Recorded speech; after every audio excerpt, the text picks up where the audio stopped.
उठा उठा हे बघा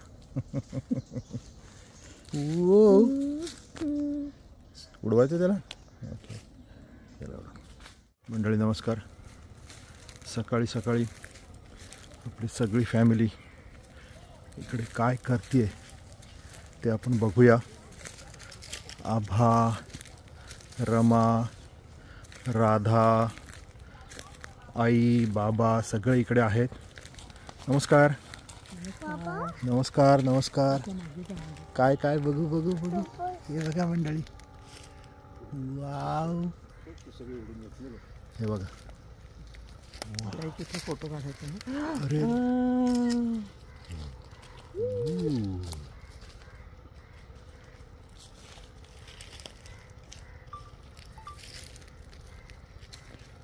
हे बघा.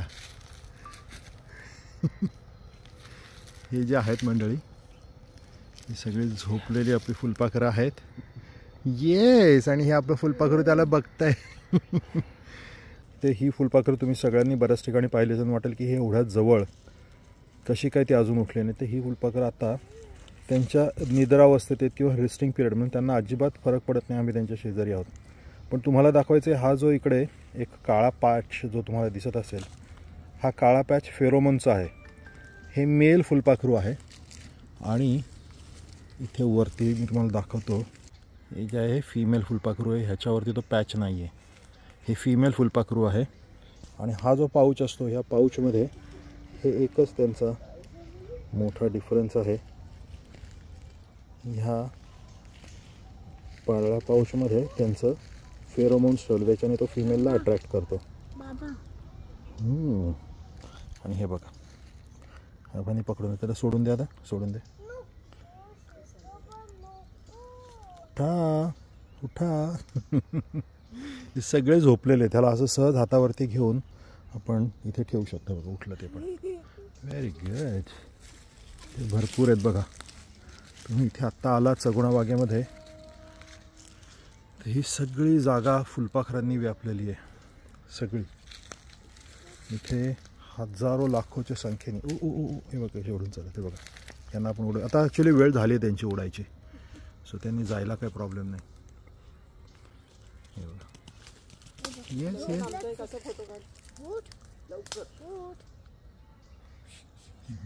सगळे उठून गेले. काय म्हणता यांचं कशासाठी मायग्रेशन होतं असं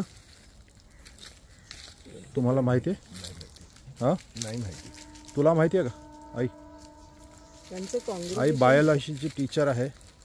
पण काय त्यांचं कॉंग्रिगेशन कशासाठी होतं? कॉंग्रिगेशन हा इंग्लिश शब्द आहे की ज्याच्यामुळे ते सगळे एकत्र येतात. पण हे सगळीकडे कॉंग्रिगेट करत बसत नाहीत. आपल्याकडेच करतात. बरोबर बरोबर. त्यांना चांगलं हे लागतं. ऑर्गॅनिक कार्बन चांगली असलेली जागा आहे. असं आहे की ही एकाच प्रकारची जी सगळी आहेत बटरफ्लाईज म्हणजे काय म्हणायचं त्यांना स्ट्राईप टायगर्स म्हणजे जे परदेशामध्ये मोनार्क सगळ्यांचं बटरफ्लाईज असतात त्यांचे हे रिलेटिव्ज आहेत. आणि हे एका ठिकाणाहून दुसऱ्या ठिकाणी जातात आणि पुन्हा परत त्याच ठिकाणी जातात. ही त्यांची जी संपूर्ण रिटर्न ट्रिप आहे ह्याच्यामध्ये त्यांच्या 2.5 जनरेशन्स होतात. बरोबर. 2.5 वेळा त्यांच्या त्या जन्माला येतात, नवीन होतात, परत जातात.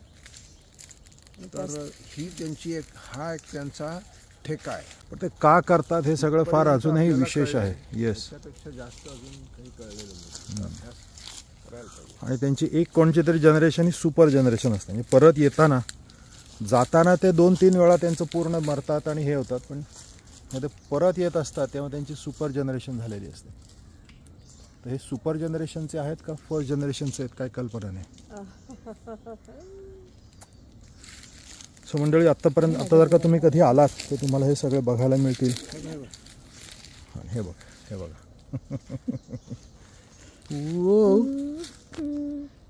उडवायचं त्याला. सो मंडळी असं खूप युनिक असं आपल्याला हे दृश्य सगळ्यांना दिसतंय. आणि हे एक्झॅक्टली का होतं ह्याच्याविषयी काही अभ्यास आमचा नाही आहे किंवा त्याच्यावरती फार जास्त अभ्यास झालेला आहे असं आम्हाला वाटत नाही. तरी आपल्यापैकी ज्यांना कोणाला ह्याच्याविषयी माहिती असेल त्यांनी आम्हाला प्लीज अप्रोच करा किंवा आम्हाला ह्याच्याविषयी अजून रिसर्च नक्की करायचं आहे, माहिती घ्यायची आहे.